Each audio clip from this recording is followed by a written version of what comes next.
বলিউডের controversy queen Kangana Ranaut আবারও viral, কিন্তু এবার বিতর্ক নয়, প্রেমের গুঞ্জন। ভারতের সংসদ সদস্য চিরাগ পাসওয়ালের সঙ্গে তার সম্পর্ক নিয়ে যা শোনা যাচ্ছে তা কি আসলেই সত্যি?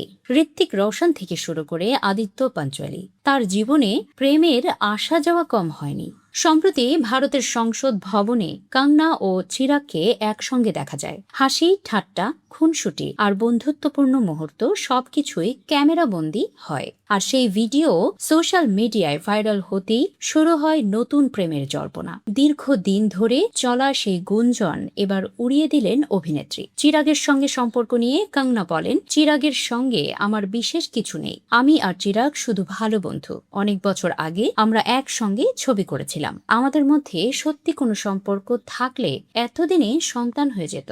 কঙ্গনা ও চিরাগের পরিচয় প্রায় 14 বছর আগের। 2011 সালে মিলে না মিলে হাম সিনেমার মাধ্যমে বলিউডে অভিষেক হয়েছিল প্রাক্তন কেন্দ্রীয় মন্ত্রী রাম বিলাস পাসওয়ানের ছেলে চিরাগের। সেই সিনেমায় তারা জুটি বেঁধে অভিনয় করেছিলেন। রূপালী পর্দায় তাদের রসায়ন জমলেও বক্স অফিসে মুখ থুবড়ে পড়েছিল ছবিটি। এরপর কঙ্গনা অভিনয়ে নিজের আধিপত্য বিস্তার করলেও চিরাগ নাম লেখান রাজনীতিতে। দীর্ঘ বিরতির পর ভারতের সংসদ ভবনে ফের দেখা যায় এই দুই পুরনো সহকর্মীর। সংসদে তাদের খুনসুটি, একে অপরের সঙ্গে আড্ডা দেওয়া কিংবা হাসি মুখে ক্যামেরা বন্দী হওয়ার দৃশ্য নেট পাড়ায় মুহূর্তেই ভাইরাল হয়। সেখান থেকেই ডালপালা মেলে নতুন প্রেমের গল্পের শুরু। অনেকেই ধারণা করেছিলেন জীবনের নানা চড়াই উতরাই পেরিয়ে হয়তো রাজনীতিক চিরাগের বুকেই তরি ভিড়িয়েছেন কঙ্গনা।